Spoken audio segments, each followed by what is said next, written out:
and take the children's church. And Rod said it right this morning. Not everybody gets the honor and the privilege to hand something over that is successful. That's the Lord's hand on your life. It has grown, it has flourished, and you're putting that and you say, Lord, take it over. I want to show you a short little video of where we're at with the children's church. Are we ready now with that? Can you play that? Thank you.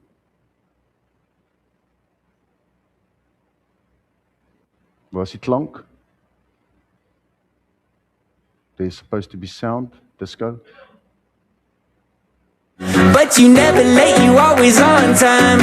Remember when you got me out there? You got me out there. And now I see your blessings every day. Thankful that your kingdom's on the way. Angels all around me, hear them saying like, oh, I'll never get used to this. I'll never get used to this. This is how I wanna live. Forever we'll be singing like, walk about the grave, yeah, I'm alive now. Told the devil, boy, you out of time now. Spirit moving in me on my fire now. I know it won't ever die out, won't ever die out. And now I see your blessings every day. Thankful that your kingdom's on the way. So I want to give honor where honor is due. That's what the Word of God says. We want to honor you. Thank you for handing that over. Thank you for doing what you did. Okay. And now we've asked her to please take the music. Just to lead the worship for us from now on. Brad's gone. Raymond's leaving. She's going to start a team again, and you're going to be successful again. Why don't you stick your hands and we just pray for her. Father, we thank you for good enough. Thank you that she has this beautiful heart of just loving you and serving you, and nothing is too big a sacrifice. And that you would bless and you would increase and you would come, Lord, and give her the reward. In Jesus' mighty name. Amen. Bless you. Ons is lief vir jou. All right. Yeah, while we're watching that thing, something drops in my spirit. Your little Erich, he's 6-year-old Down syndrome boy. He's helping us, laying those carpets, walking up and down and sweeping and all. And maybe this is going to be a little bit confrontational. What's your excuse of getting involved in the kingdom of God? That just confronts me. So what's your excuse, Walker? You're too lazy, too tired, too old. What's your excuse? You see, faith does. Listen to, I wonder where this message has come from. Is a New Year's message about what faith is, and we've spoken about faith prays and faith speaks, but faith does. Faith is a verb. And I want to read you this thing about faith. Just follow with me on this. It's in the Lord's Prayer. It says that your kingdom come, your will be done on earth as it is in heaven. Your kingdom come, your will be done on earth as it is in heaven. Now, I want you to get this, because faith, and I'm not talking about faith from a place of obedience, I'm talking about faith from a place of how I view God and how I view the kingdom of God. Faith believes certain things about who God is, what He does, and how heaven is, and how the kingdom of God is. Let's say, for argument's sake, in heaven, there's a person that is sick. In heaven. And one of the people in heaven come walking past that person. What do they do to that person? Come on. I want you to talk with me. Will they walk straight past them? Will they ignore them? In the kingdom of heaven, in heaven, when there is somebody that is sick, they would immediately do what? Pray. Why? Why would they pray? Because God told them to go and pray for the sick? No. Because they know the Father's heart. He wants to heal. There's no sick person in heaven. Are you following? There's no hungry person in heaven. There's no homeless person in heaven. There's no underdressed person in heaven. Driving to Durban yesterday, a guy's walking on those concrete blocks in the middle. Stalkers. Stalkers. I almost drove the car. It's like stalkers on the concrete in the middle. In heaven, you won't have that. Okay, so faith is a verb. Faith does. Faith doesn't always wait for a word or a command. Faith acts from what it believes God is like and what His kingdom is like and how He operates. You see, we're talking about a year in which your faith is met. Otherwise, it'll be just another year. Another 365, another 825, maybe some people are 66. Another just run through the mill, getting 1 year older and putting less candles on your cake because it's getting too much. No. Don't ask how many candles we get anymore. And then we get to phrases. Faith, age is just a number. I feel 18 until I start doing something. Then I feel 118.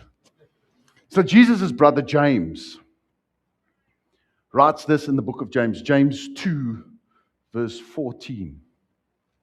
While they put it on the board, I just want to read you where I get this thing of a year in which your faith is met. In Genesis 26:12, it says, Then Isaac sowed in that land. See, he didn't get a word to go and sow.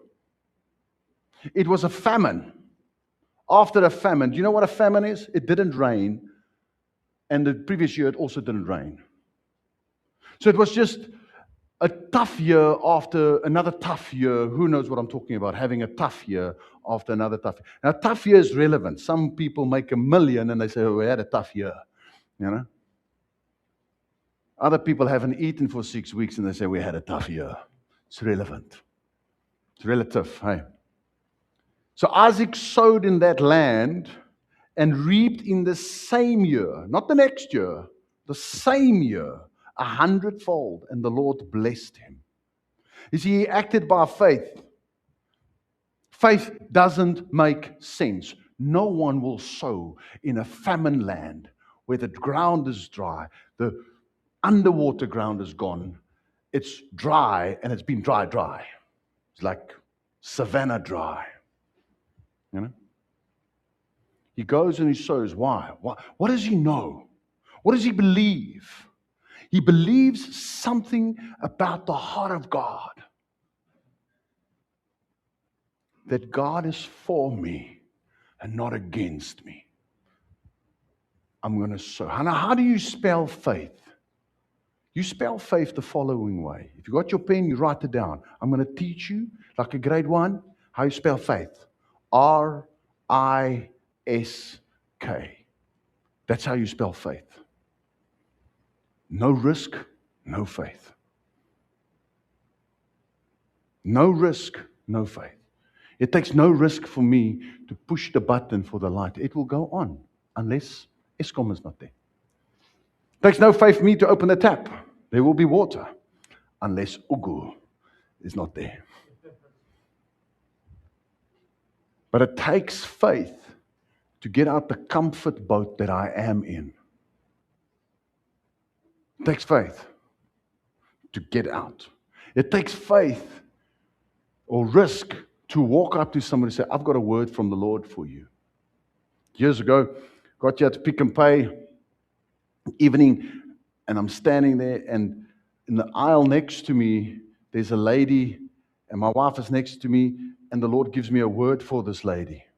I don't know her from a bar of soap. Now, I want you to put yourself in both pairs of shoes. Number one, let's be the lady. Some strange guy walks up to you and says to you, "Hi, I've got a message from heaven." Natural reaction, fake Satan. You want to run away. Let's put yourself in the other person's shoes. Go tell her, I've got a word for her. She's going to think I'm creepy, Lord. No. Do you love me more than you fear her? Yes, Lord. So I go to this lady and I start giving her this message. First of all, she goes pale. A message from heaven. Yes. Message from God. And I speak to her and I give her this word that I believe the Lord is. She said to me about halfway through, "You can stop now. I get it." The tears are running down her face. She's all backed up with her parents into the wall. And I'm like, but you know,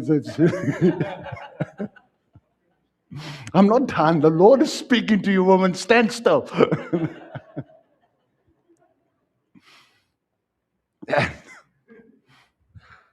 Left it there, walked away.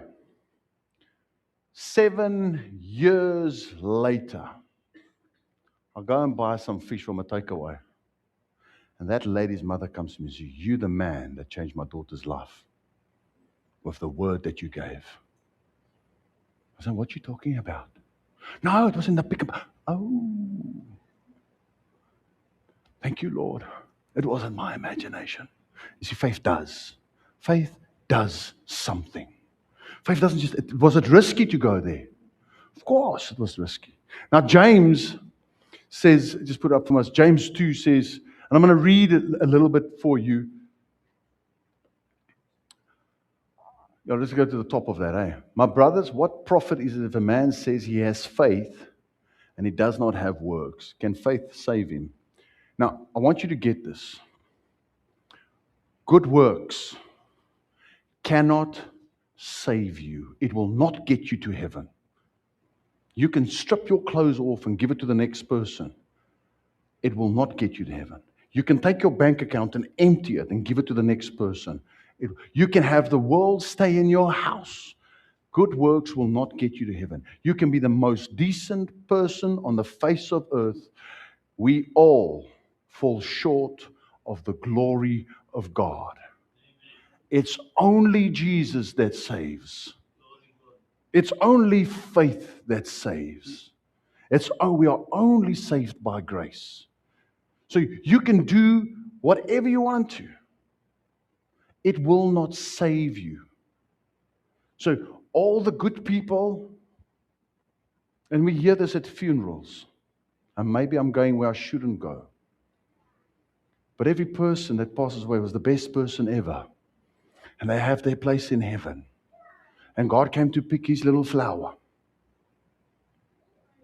We say that for comfort.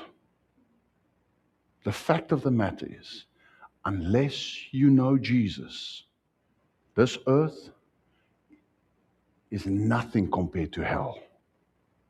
Now, I don't want to scare you, but living in this world is not as easy as most people would like it to be. It's not moonlight and roses. Am I right?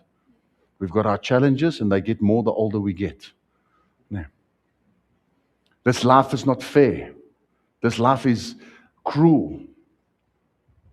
This life deals cards out that we're like, what? This is not the world that God has created. It's a fallen world.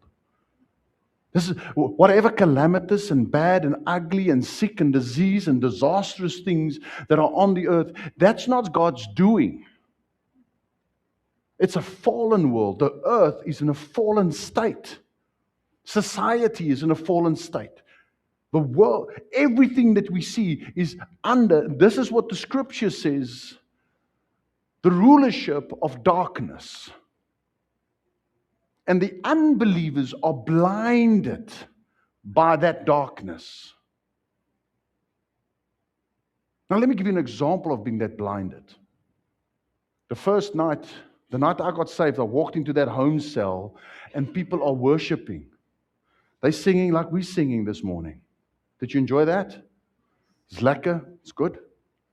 Hands up, eyes closed. Some people cry, some people clap, some people on their knee. I looked into this cell group and I think, these people are mad. Who does that? Who does that? Who is, oh, praise the Lord. Who does that? You must be bonkers. Singing to something that's invisible. That's what the enemy will tell you. That's the blindness of this world. But for those who are being saved, that cross is the power of God. For those who are being enlightened, Ephesians says, who sees into heaven. Now, when you come to church, you don't just come together. We become the gate of heaven. We become Bethel. Surely the Lord is there. Now people looking like they're crazy, but all of them can't be crazy. All of them can't be deluded.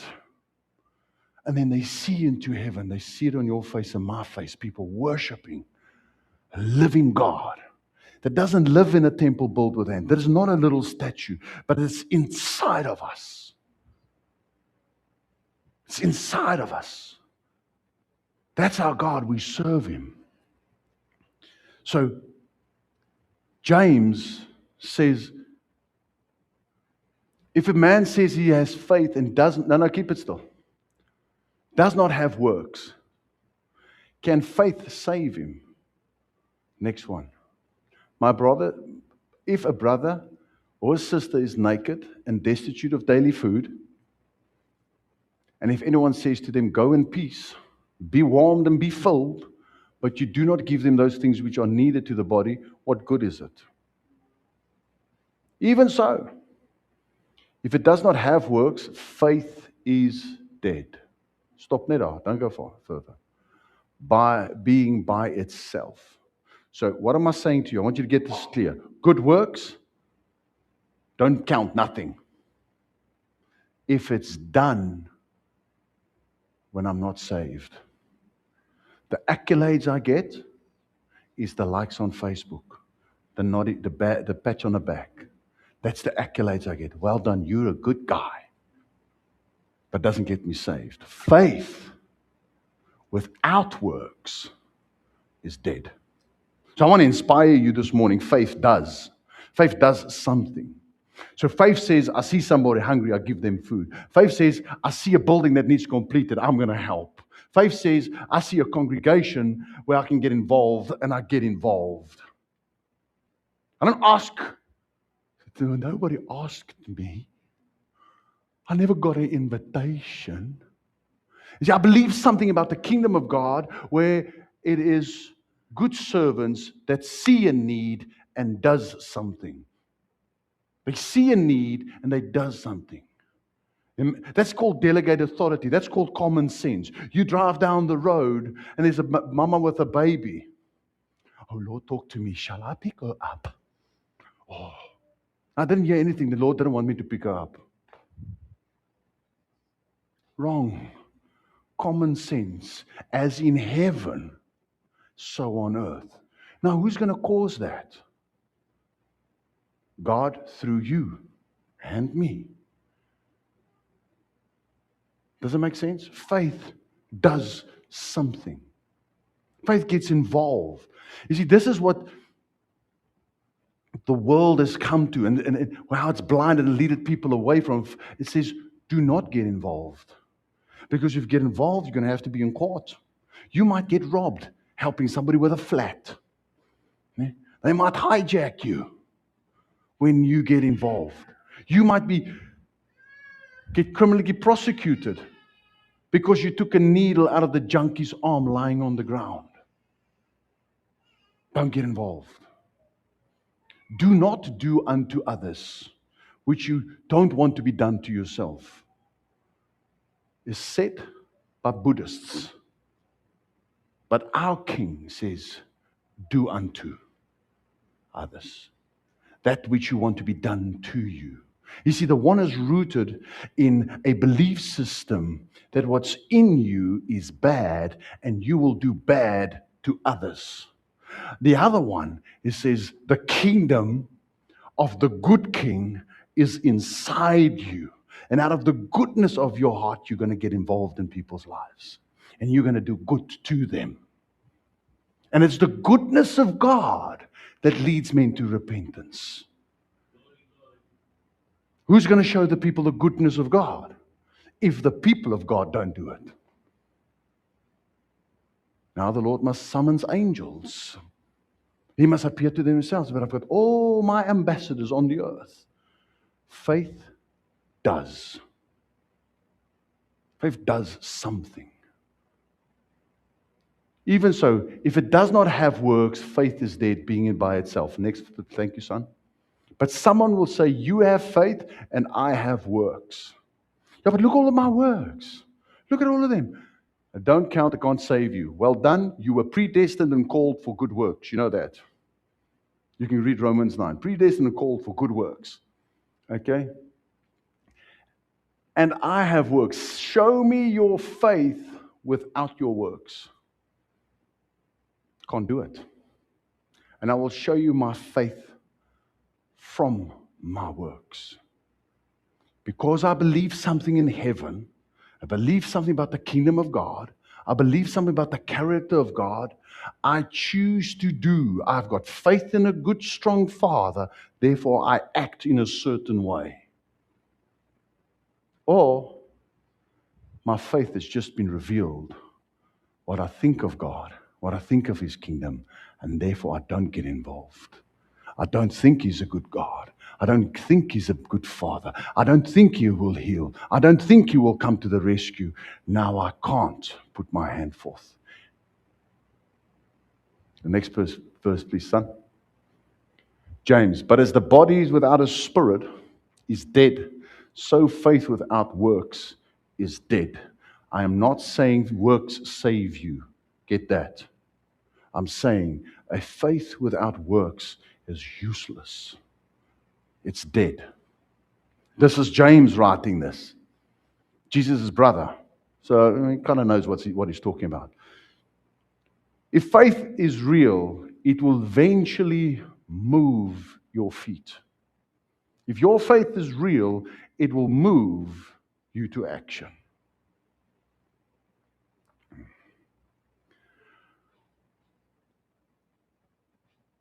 Faith is responding to God's word with action. Faith is not an opinion, it's a decision that produces movement.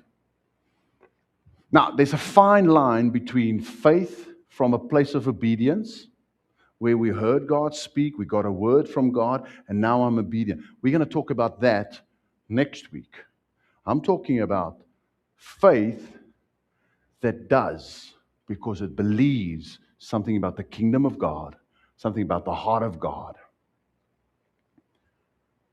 Abraham ventured away from his family.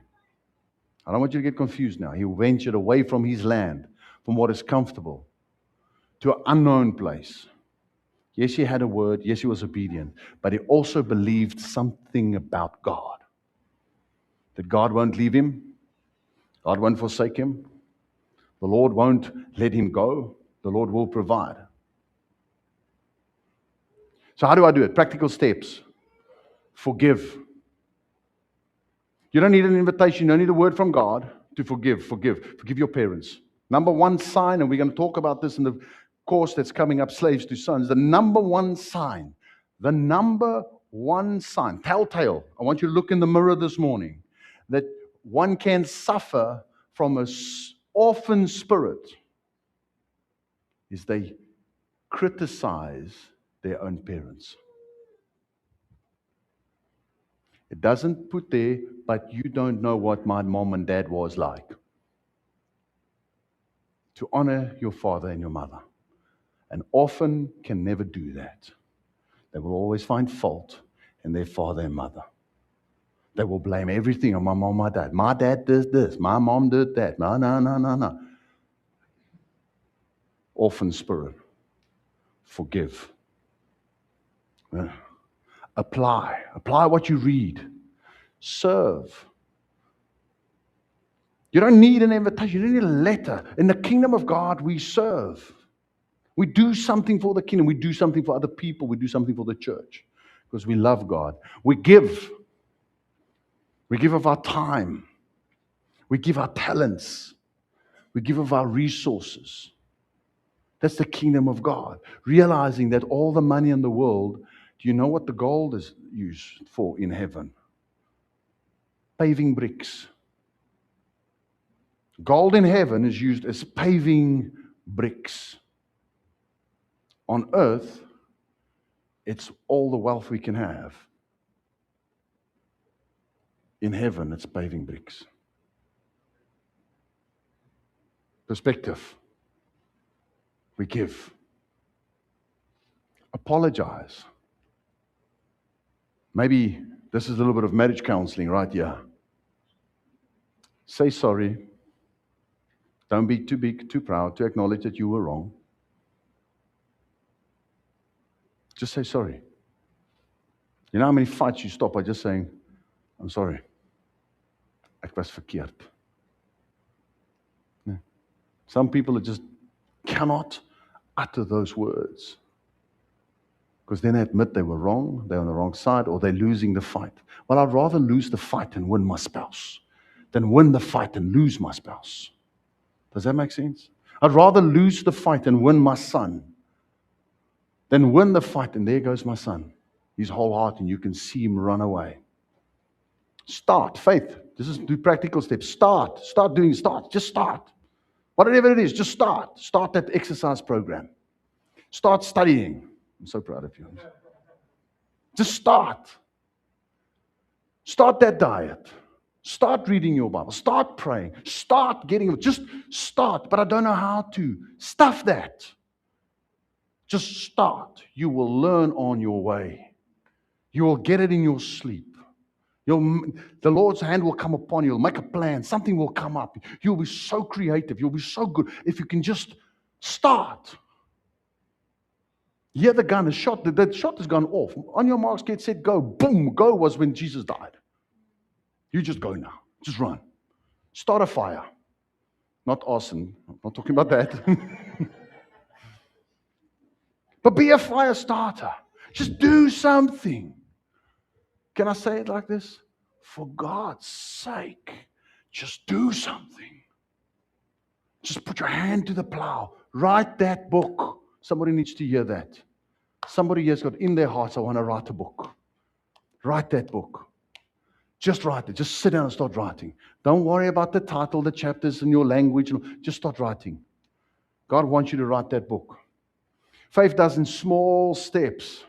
Many miracles are hidden inside simple instructions. God speaks to Mary. Or Mary speaks to Jesus. His servants. She comes to the servants and do whatever he tells you. She's got some faith. She knows something about God. She knows something about the character of God. That he doesn't want this wedding to fail. He doesn't want the caterer to lose their business and have a bad reputation. He wants this couple to have a good marriage, a happy marriage, a good start. But there ain't no wine. Okay? The alcohol level of that wine was like, it's our grape Tizer, by the way. Just in some case, somebody looks for an excuse, ek het nou vat om die rooi wyn. Ons bloed. No, Jesus made wine. It's not the type of wine you think of. Okay? And she says, whatever he tells you to do, just do it. Now, number one, how much faith did she have? See, a lot of people miss Mary's faith in that moment. No one spoke to her. No one told her. She saw the problem and she said, you do something about it. He looks at her and is like, woman, it's not my time. She turns around, she ignores it. She says, whatever he tells you to do, you do. And Jesus honors his mother. Did he agree with her instruction? No, but she had something about faith from heaven. And he honors her. He didn't feel it's his right time to start showing miracles. She said, you do whatever he tells you. Okay, bring me some water. Just bring me water. Can you see how simple a thing an instruction is? You see, a lot of times we want to see the big and the miraculous and the powerful, and God move mightily, and the blind eyes open and the ears pop open and the cripple walk, and we want to see all of that. But we can't even bring water. Jesus says, just bring me water. Small thing. A lot of time, our breakthrough and our miracle is connected with a very small thing. Just start. Just walk to your neighbor and tell them Jesus loves them. You don't need an instruction from heaven. You don't need a manual. You must know He loves them. Act on that faith. Faith does something. Faith does what it can while trusting God for what it can't. I want you to get the picture of the paraplegic guy. He's got 4 buddies. No one told his 4 friends to take him to Jesus. No one told them. But they believed something about Jesus. So what do? They pick him up. They climb on a roof. I've been upset with my house. They moved the thatch away. Really, do you know how expensive that is? Do you know what you're doing? They're risking a lot. And they're lowering this man down. And Jesus heals. So sometimes we just need to get our friends to Jesus. Sometimes we just need to move the hay and the stuff out of the way. Move the clutter, the stones and the bricks that keep them from stumbling and not getting there. No, I was too tired. Sometimes we just have to do something to get them to the Lord. And then see how God raises them up. See how God takes away their paralysis. Now you can talk about physical, but you can also talk about their whole being paralyzed. They're paralyzed. They can't find a job. They can't work. They can't get out. They're stuck in a rut. They're paralyzed. And Jesus comes in because somebody knows something about heaven, about how the kingdom of God works, that it's life-giving, it's energizing, it's vitalizing, that Jesus comes and He raises up. He gives life and life in abundance. The enemy comes to steal and kill and destroy and cause paralysis. Cause the resting of a spirit where a 30-year-old man still acts like a 5-year-old boy. Some women know exactly what I'm talking about, but not in this church.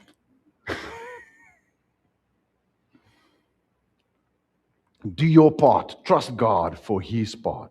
Show up, apply, prepare, ask, repent, reconcile, practice, plan. Just do something.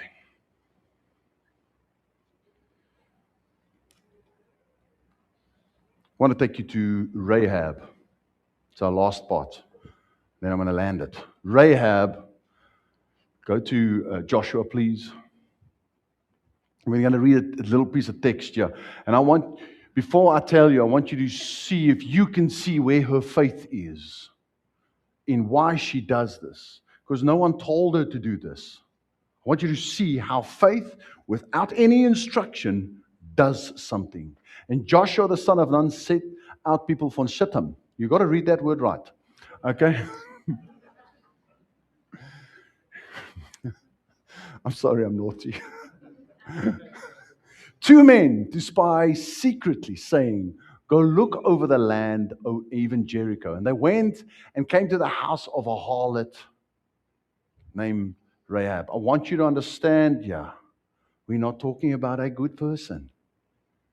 We're not talking about a virtuous woman. We're not talking about a little angel. We're talking about the lady on the corner of the street that everybody drives past. No one wants to be associated. Never mind go to her house. Imagine you go to a house. There goes your reputation. Did you see? All right. The spies went there. And they stayed there. And they stayed there. And the king of Jericho was told about it, saying, the rumors went. There's 2 guys at the harlot's house, boy. What do you make of them? Behold, men from the sons of Israel come here tonight to search out the country. And the king of Jericho sent to Rahab, saying, Bring out the men that have come to you, those who have entered into your house, for they have come to search out all the country. And the woman took the 2 men and hid them. And she said, and she lied blatantly. Suddenly I've got a conundrum. I'm talking truth, the spirit of truth, and this woman is lying. So she's not just a whore, she's a lying whore. Okay? Come on, this is what's written there. Let's put it in real words. Let's be real, let's be genuine. 2 men came to me, but I don't know where they came from. And it happened when it was dark, as the time of the shutting of that the men went out. So she's telling them they went out. Where the men went, I don't know. Go after them quickly, for you shall overtake them. And she sends them on a goose chase. So she's not just lying, she's deceiving. Okay, so she is a lying, deceiving. But she had this, you shouldn't think of somebody's wife right now. She had brought them up on the roof and had hidden them. Listen what she done. Hidden them with the stacks of flax, which was she had laid in order upon the roof. So she's hiding them on the roof of her house. Okay, but she brought them up on the roof and had hidden them with the stalks and the flax, which she had laid up in order upon the roof. And the men went after them on a wild goose chase on the way to Jordan, to the fords. And when they who pursued them had gone out, they shut the gate. So the city's gates closed. All the people they're searching for them. And these 2 guys are hiding underneath the flax on the roof.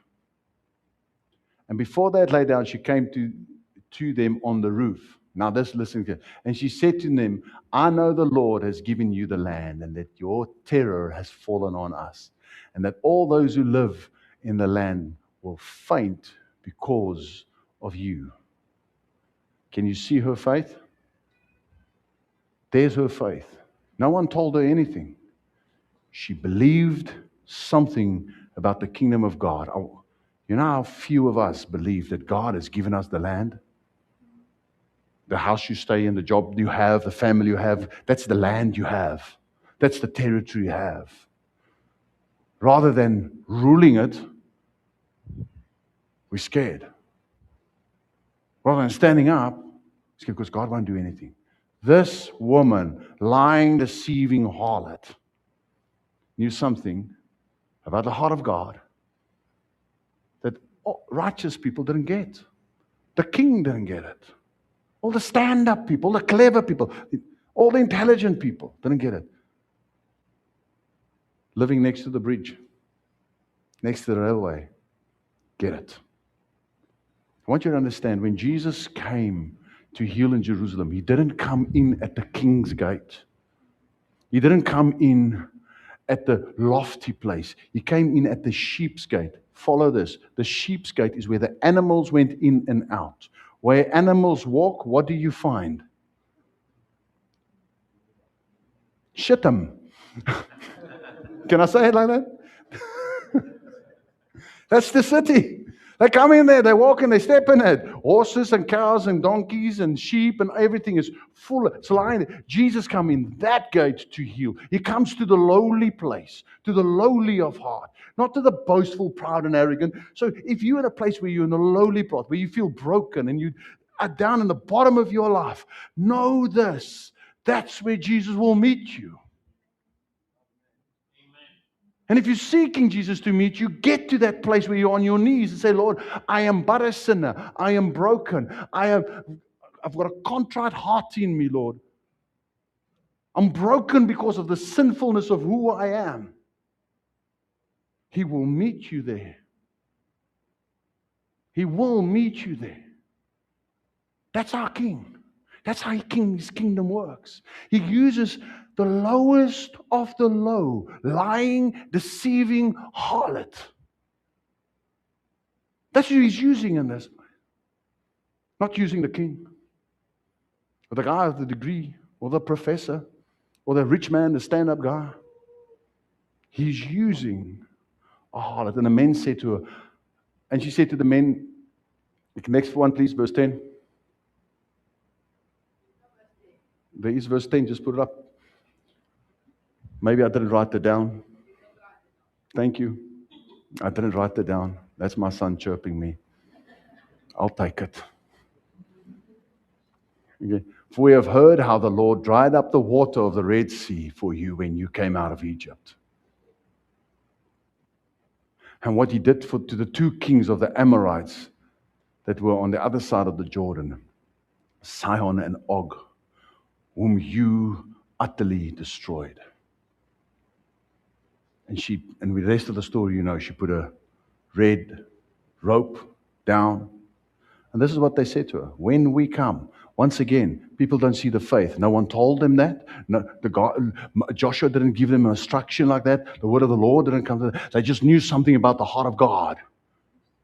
When we come again, make sure that red rope hangs out. And you and your family will live. Faith does something. Faith does something. Ek raak opgewonde, man. I can carry on preaching, yeah. I can. The one-step challenge, I want to leave you this word. One step. What is the one clear step that you're going to do out of faith this week? One thing. I want to challenge you to say, I'm going to do one thing. Not because I found scripture, not because anything, but because I believe that my God is a good God. My dad is a good dad. He is for me, not against me. He is in me. He's not distant. His eyes are open. His hands are stretched out. His ears hear me. I'm going to do one thing this week. I'm going to get involved in the kingdom of God. I'm going to put my name on a list. I'm going to volunteer. I'm going to pray for somebody. I'm going to make a call. I'm going to phone somebody. I'm going to send out my CV where I'm not qualified. I'm going to start my budget. I'm going to pray over my spouse. How many people have done that? Aloud. Many people do the secret prayer. They wait till the spouse fall asleep.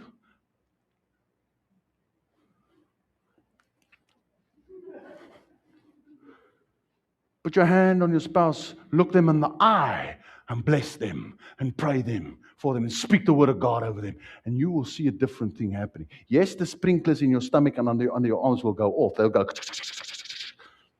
You'll get a knot where you don't have knots normally. Your mouth, your tongue might even be, you know what spiritual peanut butter is, eh? It's when your tongue sticks to the top of your mouth. Good Lord. Eat peanut butter, you'll understand what I'm saying. Join a serving team. Book the appointment. Share your testimony. Become the habit. Be that. Sow the seed that God has told you to sow. God has spoken to people to give into His kingdom. And they look at it, it's like, oh, I can't do it. It's just too much money. Lord, it's my savings, it's my pension, it's my this, it's my that. And I can't do it. Lord, you don't understand. God understands. It's we that don't understand. I want you to close your eyes and we're going to pray.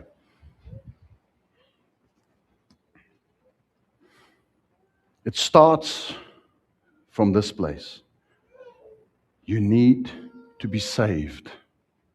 That's where we start. You need to be saved. No good work, no act can precede this or can trump being saved. So when you sit there right now, you and I have to do an introspection. Is my name written in the book of life? If not, we're going to pray together as a family. Every eye is going to be closed. Every head's going to be bowed.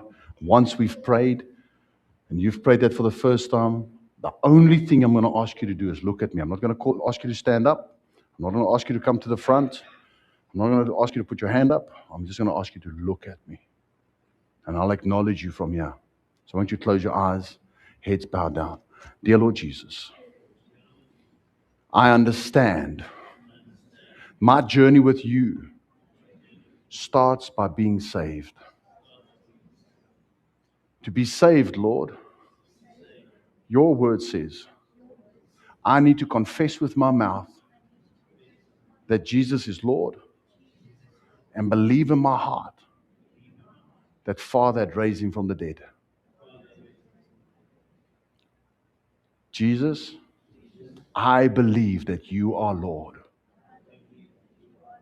that you died on a cross, and on the third day, you rose from the dead as the firstborn Son of God. I surrender to you. I open my heart and I receive you as my Lord, my Savior, and my everlasting Father. In Jesus' name. Thank you for saving me now. Thank you for writing my name in your book of life. Eyes closed, heads bowed. If you prayed that prayer for the first time today, or maybe you've prayed it and you really feel that the Lord has done something, this is the moment I'm going to ask you, just look at me. Just make eye contact with me. Thank you. Thank you. Thank you. Thank you. Thank you. Thank you, Lord. Father, we thank you that your Spirit is already at move. You're already working. You're already transforming. You're already moving people from out of darkness into your marvelous light. Lord, and we ask you this morning that you come with your Spirit, Lord, and you activate us to do something with this faith that we have in a good God and a good Father. We pray it in the mighty name of Jesus. Amen and amen. Let's go have some coffee. God bless you. Have an awesome week. Redemption, one confession. I believe in the name of Jesus Christ.